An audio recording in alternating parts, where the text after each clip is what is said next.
Got 20 seconds. Come on, man, to go. Keep moving. Good. Get those knees up. Explode. Good. Explode. Let's go. Up. Rock forward. Let's go. One more. Go. You are listening to the Fight Strength Podcast with your hosts, Phil Daru and Jason Burgos. What is up, my MMA and fitness true believers, and welcome back for a new episode of the Fight Strength Podcast. I am Jason Burgos, editor and contributor for MMAsucker.com, and with me is my co-host, the man who went toe-to-toe with Mother Nature last weekend and lived to survive the tale. He is the very muscular, tattooed, and talented motivational speaking strength and conditioning coach of champions and star fighters at American Top Team. He is the big Aristotle, a.k.a. Phil Daru. Phil, what is up? I'm doing well. It was a long and prosperous day today. All right. I have no complaints. You know how I do. I honestly feel like I'm the hardest. Remember we used to say this? Yeah, James Brown. Wow. Yeah. I'm living up to that every day, so I'm down. How's everybody? How's the family? How's the neighborhood post Irma? How's it going down there after this craziness of the last week of the storm? And you know what? It's funny because, and obviously this was like a very wide storm. Like it filled up the entire Florida region. But at the end of the day, I think, it transferred for where I'm at. I don't know. I can't really talk for everybody else, but it turned into a category 3, and we really didn't get hit as hard. I mean, there was a lot of power outages, but my own personal whereabouts, my gym here locally and my house, I never ran out of power. So it was actually a good thing, thank God. And then we didn't have to really, we didn't have to evacuate and skip out. Mm-hmm. And what I heard was basically it was actually worse for us to leave at some point than to stay because people were getting hurt traveling out of the state. So it's a good thing we made a good decision, and everything worked out well. So the bubble wrap held up. Everybody is fine. Super bubble wrap, some cotton candy. Oh, that can't be good in weather with water. Come on, listen, Phil. Yeah, you're right. That's why I fucked up. At least it's tasty. I mean, at least you had food. That's good. You provided food. I stayed on my diet. Well. So no hot dogs during the storm. Man, that's disgusting. Fucking hot dogs. I don't mess with that. I might turn into a Presbyterian. What is that? Isn't that a religion? No. What? Presbyterian. Stop it. It's like you just eat eggs and fish. Really? I don't like fish. You know what, Phil? I don't know about the fish, man. I watch a lot of stuff in environment. have covered environment things. The water and the plastic in the water and in a lot of the parts of the world, I don't know. If you want plastic with your diet, I'd be careful with fish a little bit. Shut the fuck up. You eat Wendy's and Burger King. I don't want to hear this shit. It's not plastic that I know of in there. Oh, okay. No. It keeps it going for years and years in your back Hey, those seat. things have cheese, bread, carbohydrates. Those are good. It's a balanced diet. If you want to call it carbohydrates, I call it toys that you could play with after 5. I don't eat Wendy's. I eat Chipotle. I'm very fancy. I'm a sophisticated fast food eater. I'm not going to talk about Chipotle because I've heard some negative things about them. And I've stopped eating. Yeah, man. Don't tell me because I like Chipotle too much. I don't want to know. I won't ruin it for you. Go ahead and keep eating. Okay, all right, I'm going to let it ride. Maybe it's only in Florida. Well, maybe in Florida's the waters there are terrible. I know you're not talking about. You're from New York. You better stop that. We got the best water in the country. What's wrong with that? The water, but everything else is shit. Oh, I'm just kidding. I love New York. I'm just kidding. That's why you're going to be here in November. You're going to love it.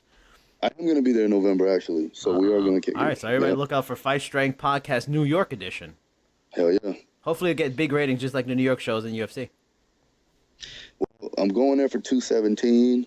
We got Joanna Jędrzejczyk, and I got Alexei Olenek on that card. So looking forward to it. It's a stack card, so it's actually going to be really good. Yeah, that card's crazy. But, all right, now, on tonight's show, we'll have the pleasure of bringing on one of the fastest rising contenders in the UFC's welterweight division, and that is one of Phil's very own ATT athletes, the very Twitter-talented Colby Covington. But Now, of course, I have to mention you can check out all of our previous episodes with guests like Valerie Letourneau, King Mo, Tony Ricci, and Dr. Andy Galpin. Our pages at SoundCloud, iTunes, iHeartRadio, Google Play Music, and on YouTube.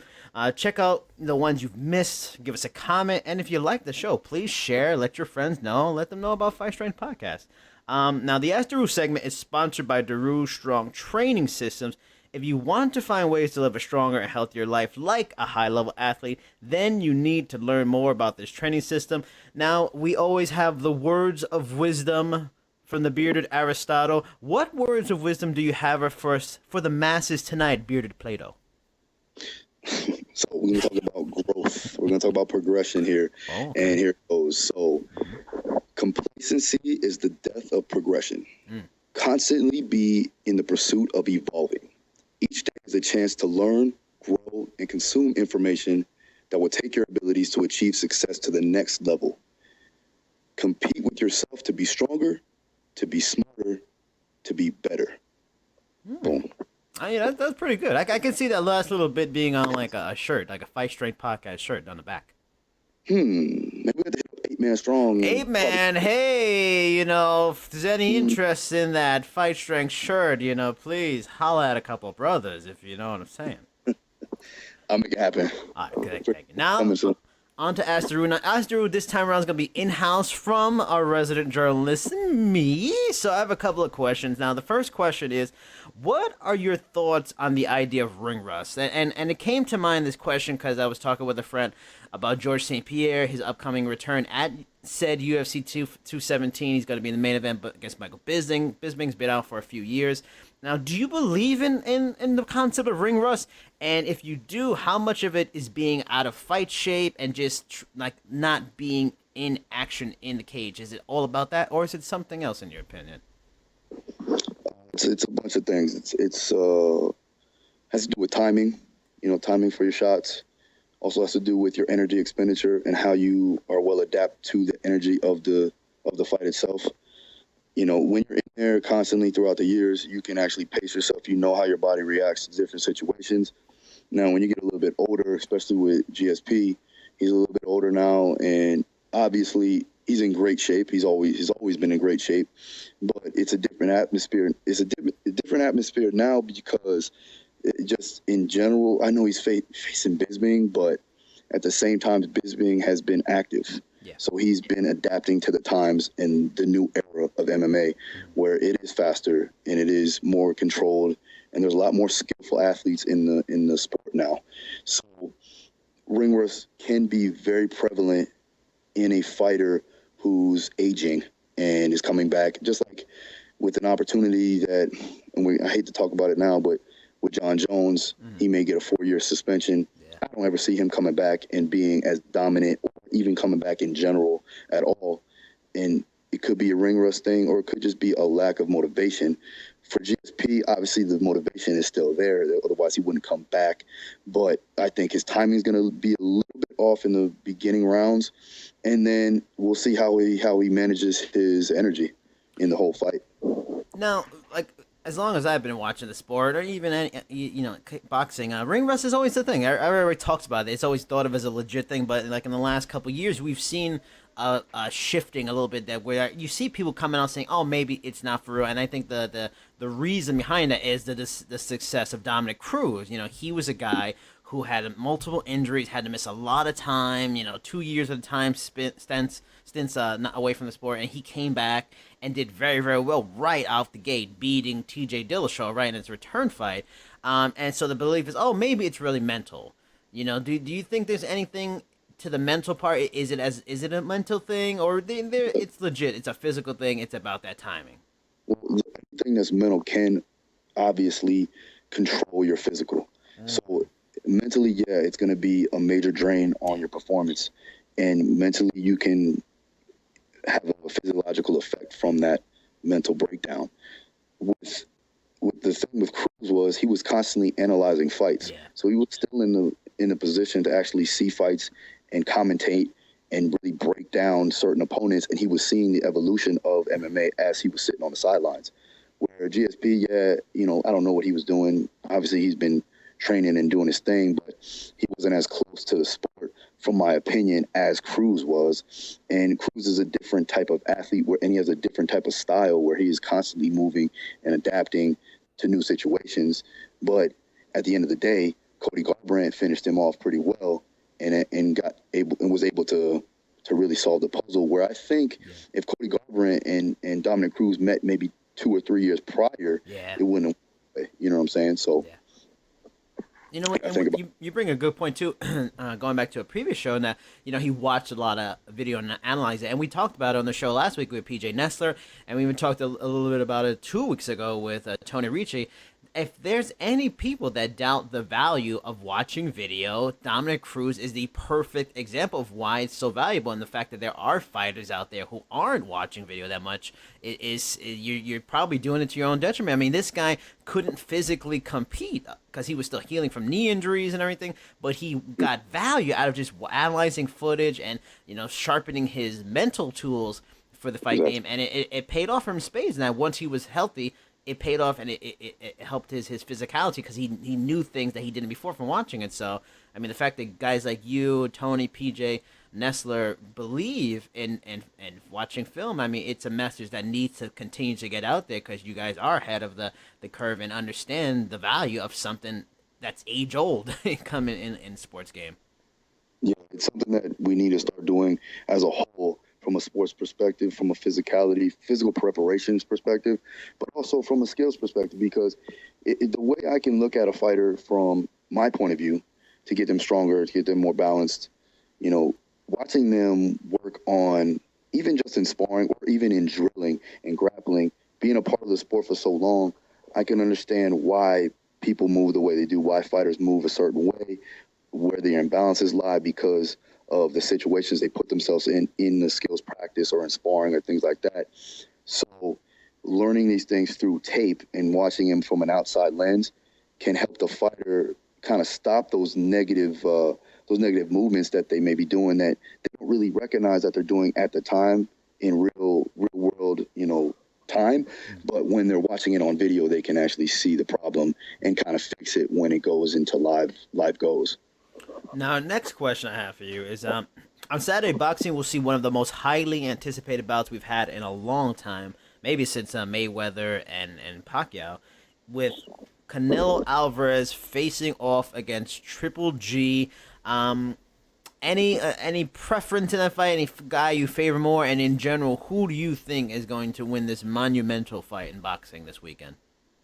Yeah, it's funny. I was talking with Mo today, and he asked me who I got, and I was like, I already know that Canelo's just going to be too much for Triple G. Really? You can go on record and tell me that Triple G may have, obviously power in his hands, he has knockout power, one-punch knockout power, but Canelo is just ever growing and progressing and getting better. Ever since that Mayweather fight, he's been unstoppable.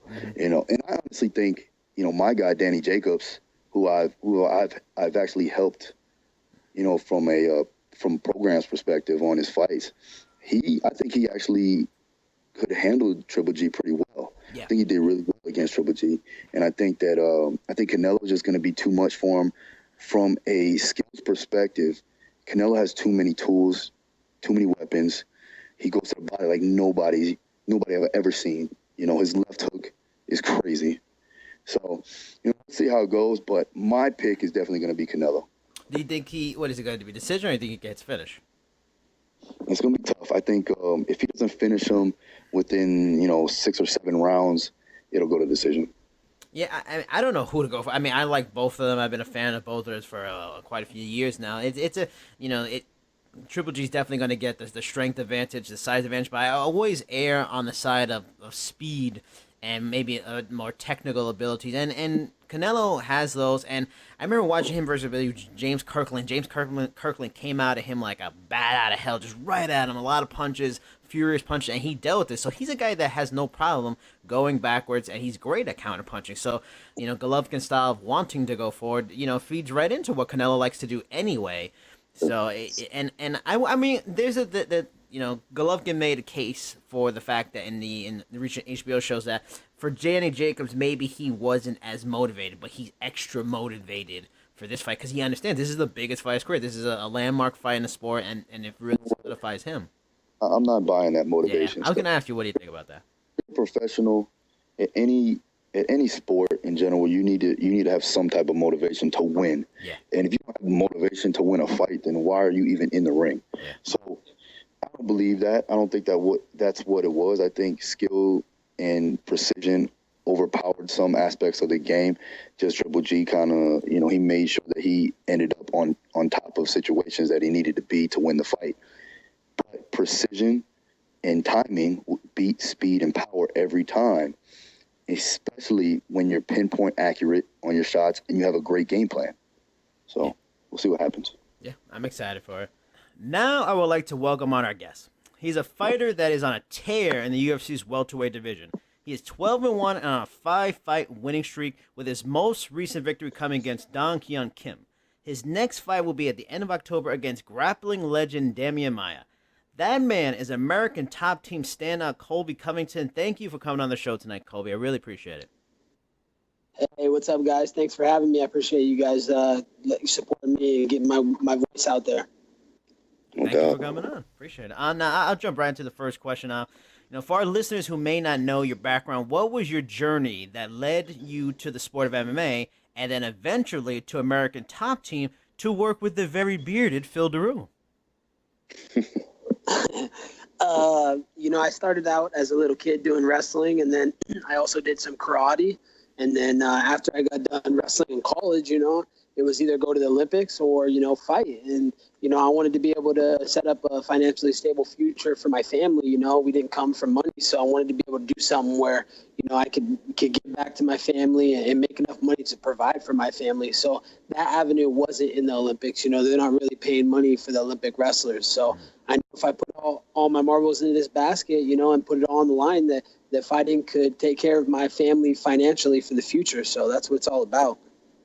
Yeah, definitely. Listen, working with Colby on a daily basis now, and especially for this camp, I see him in the gym, and before, when we weren't working together, I seen him constantly working and improving and getting better and actually working hard, but also working smart, which is it's hard to find nowadays, especially when you got, old school wrestlers that's been in the sport before, but he's been at that highest level where all they think about is go, go, go.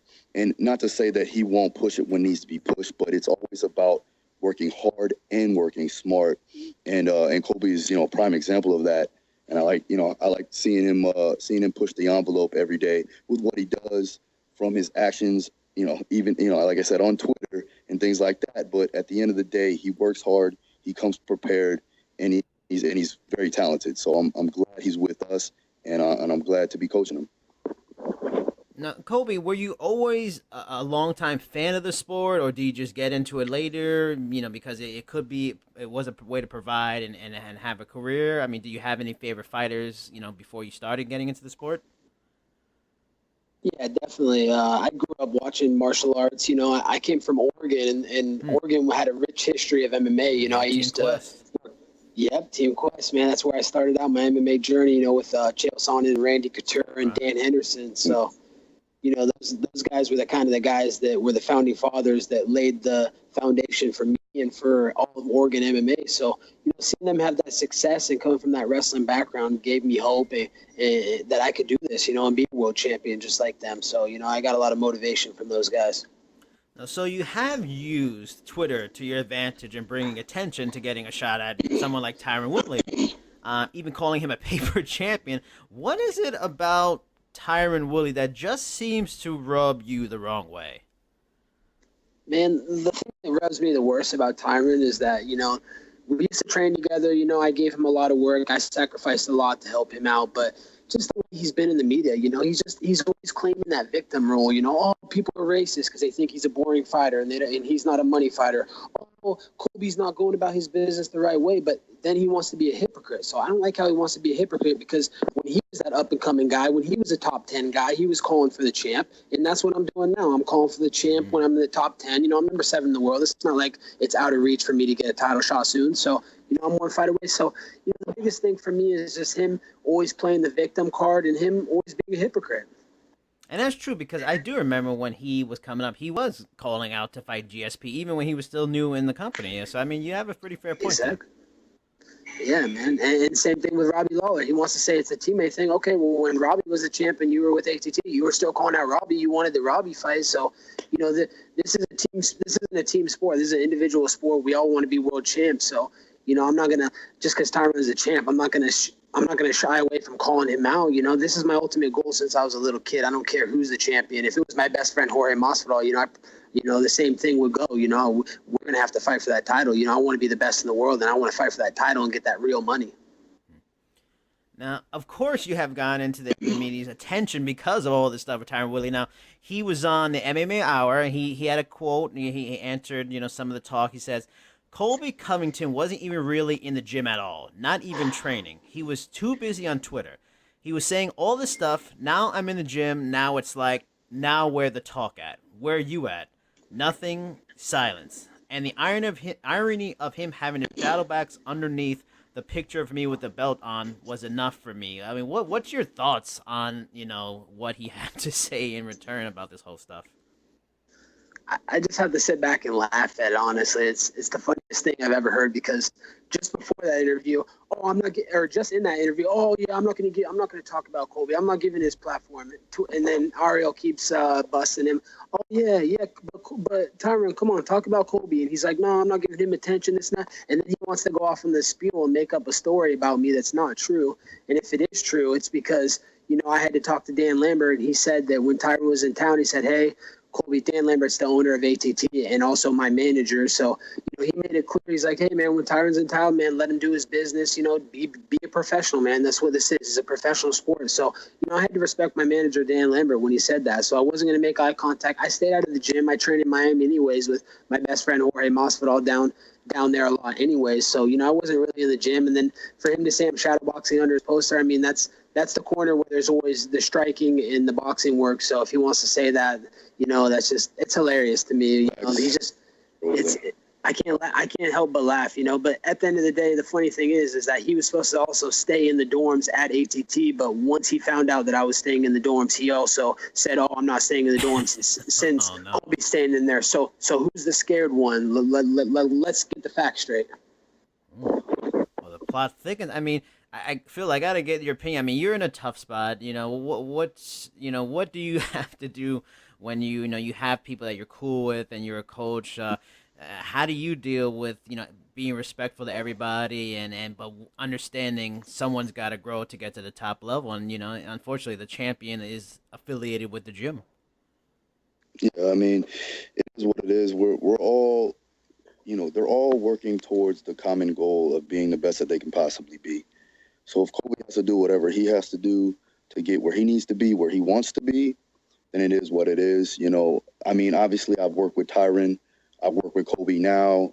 I like Tyron, and obviously I like Colby. But the fact of the matter is they're going to work towards what they need to do. And if they clash at some point, and that sometimes, I mean, we had to deal with this with Robbie and Tyron when they fought, and it is what it is. At the end of the day, you know, these guys are competitors, they're athletes, they're fighters at nature. So it's a primal sport. You're in a primal environment. And people are going to clash. And, you know, especially when you got two alphas that are, you know, searching for that common goal of being the best that they possibly can be, things are going to happen like this. So I just make sure that I mandate the situation. We work on what we need to work on when we're together. I work on what I need to work on with Tyron when we're together. And that's about it. You know what I mean? Colby, what do you feel about a matchup with Tyron? What do you feel is that your advantage that makes you believe that this is a winnable fight and you can be the next UFC champion if you were to get that fight? And it's very likely if you can beat a Damian Maia, you are very much in line to get and deservedly a title shot. You would have 6 in a row and a former #1 contender. Yeah, you know, I mean, me and Tyron have trained together multiple times, and I just know his weaknesses. You know, the way that Rory McDonald fought him the same way that what's that guy that knocked him out in Strikeforce? Nate Marquardt. Yeah. You know, the same way those guys fought him was the pressure type style fighting where they're going to back him up to the cage because Tyron already backpedals a lot anyways, and just apply pressure to him at the right points. So, you know, I feel I do know Tyron's weaknesses and I can expose them, and I really do feel like that's a very good matchup for me. And And, you know, I'm excited to get that matchup because honestly, it's going to be easy money. Ooh. Now, you appeared on the August Destination X show for Global Force Wrestling, which was formerly TNA. For the people that don't know, they changed their name. How did the scenario come about that you got involved in an on-air role where you choked out a ref for the show? You know, have you been a long-time professional wrestling fan? Like, how'd that all come about? Yeah, that came about from Dan Lambert, my manager, and also my teammate Bobby Lashley.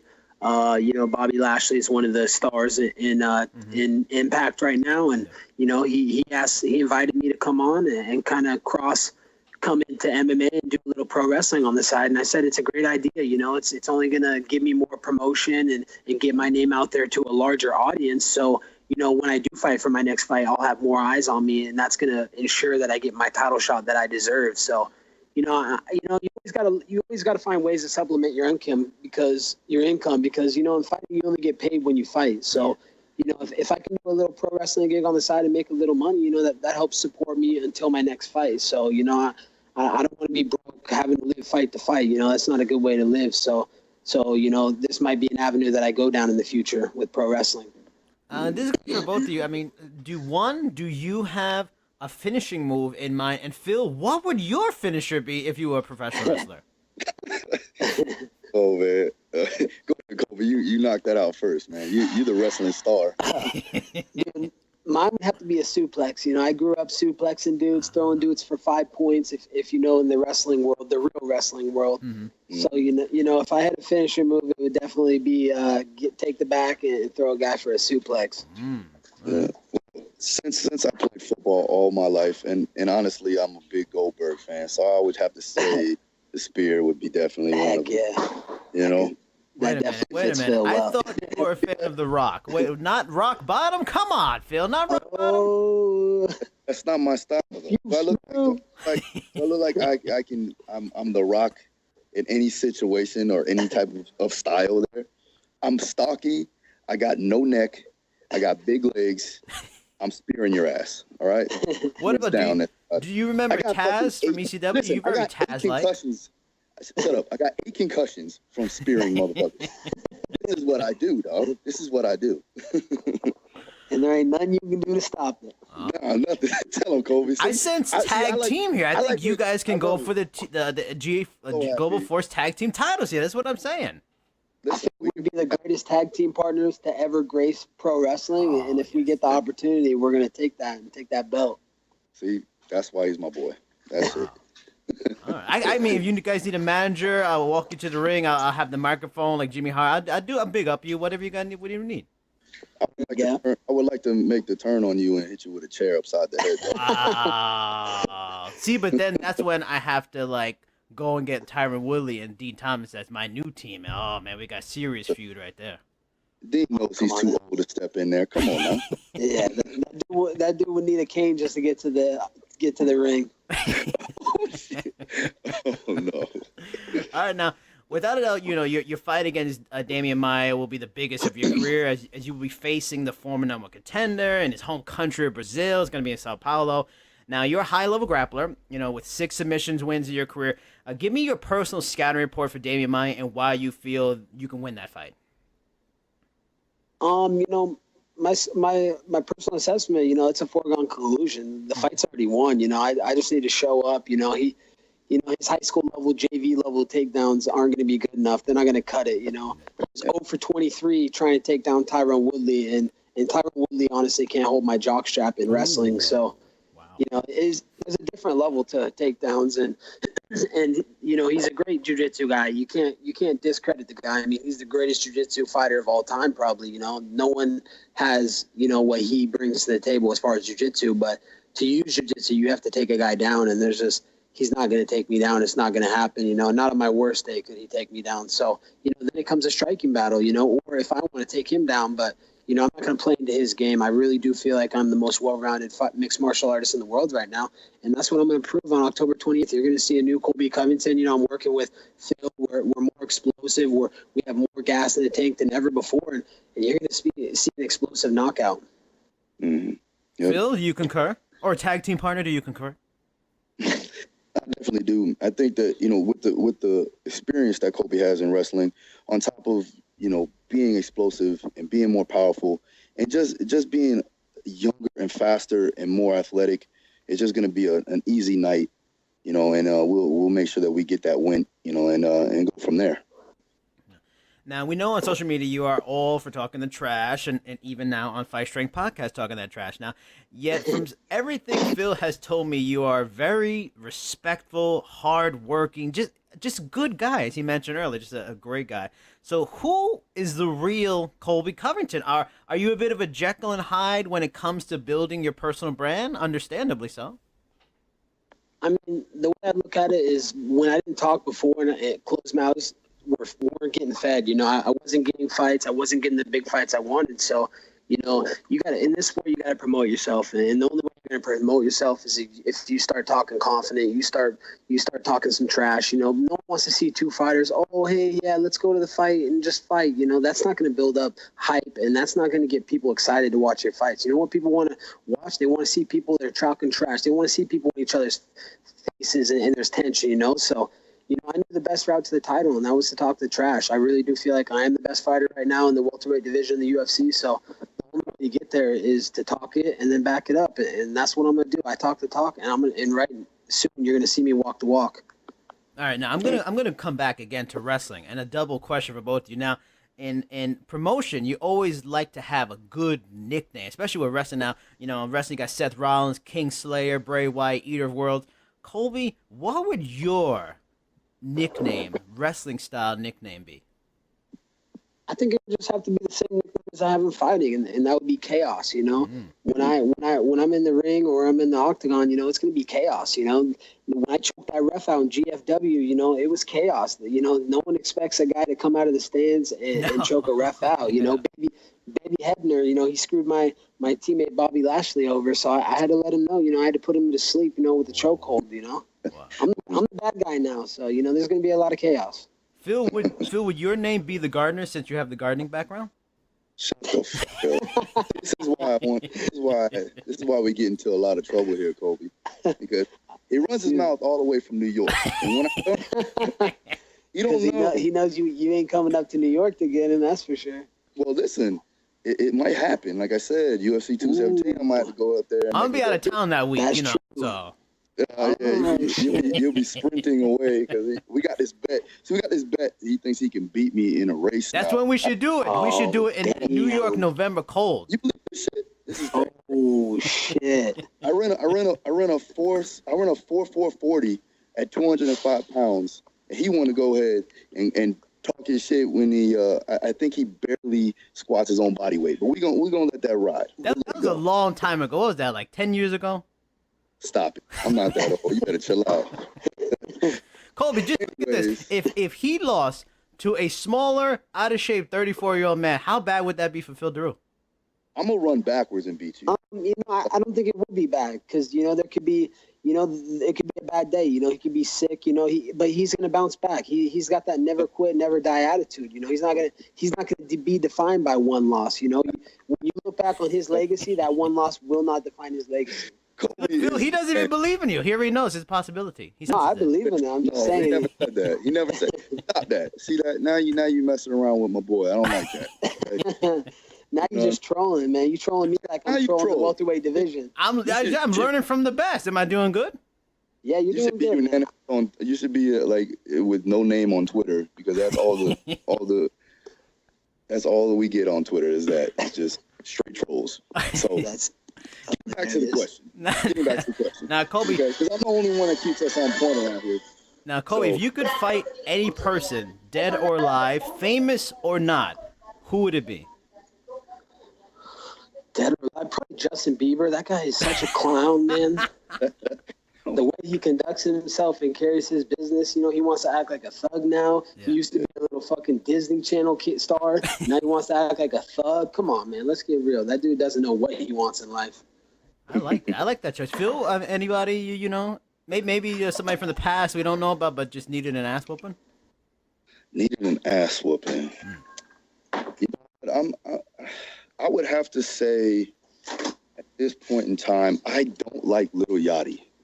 I don't like him. I fucking hate him, actually. Matter of fact, because I have I have teenage daughters, and you know what happened to me the other day? This is gonna be a quick story, real quick, Colby. My bad. No, dude, take your time, bro. You got the floor.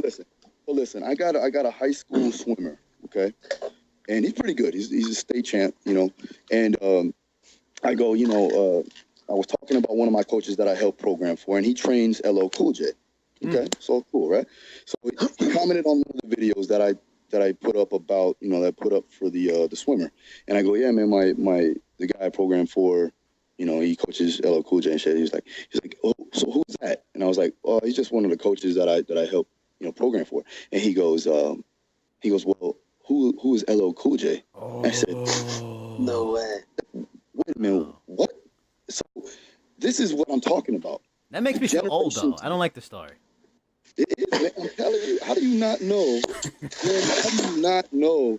Listen, I was naming off movies and music. He didn't know nothing. He was 2000, man. You don't know nothing at that age. So he's like, man, you don't got no Little Yachty. I said, don't you ever fucking say that in my room. Playing that shit around here, That's hilarious. I'm not like okay, I'm gonna bump some LL Cool J in the gym, but you still, you gotta know who that is, man. You never seen Any Given Sunday? You never seen Deep Blue Sea? Come on, man. These are classics. For real, respect the legend, man. So you're not playing Around the Way Girl at ATT? Come on, hey. That was my jam. That was a good song, man. That was my jam. All right, so that's it.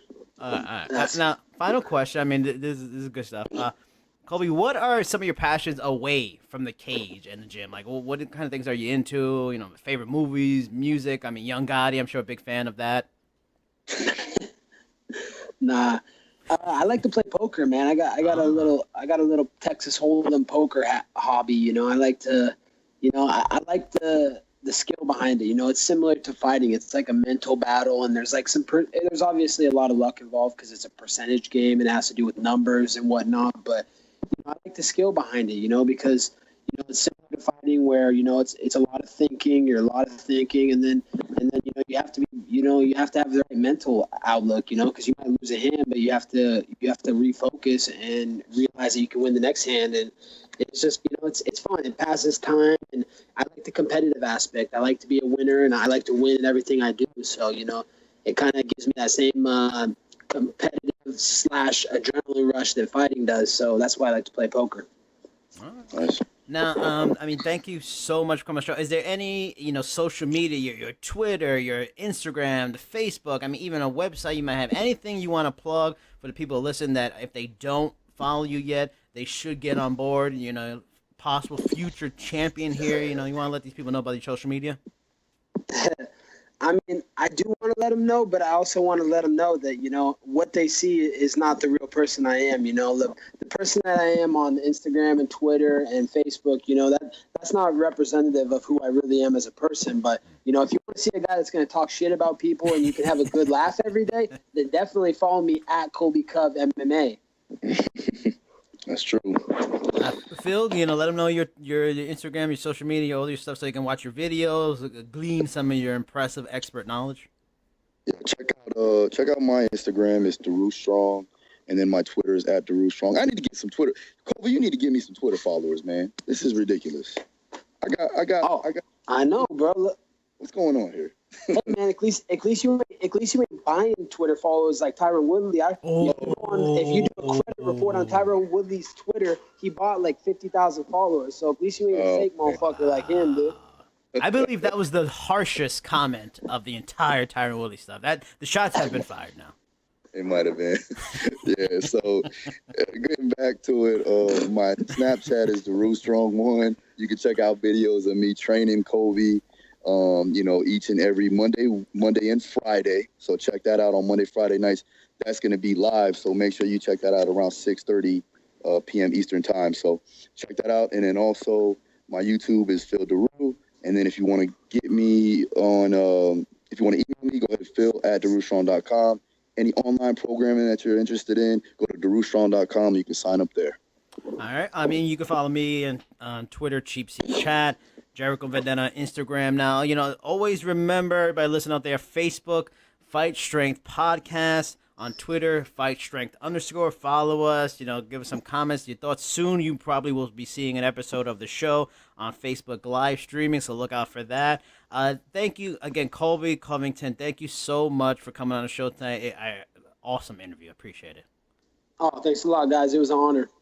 All right, brother. I am Jason Burgos. He was Colby Covington. Awesome. The bad guy. Look for him. Future tag team champion. Possibly future welterweight champion.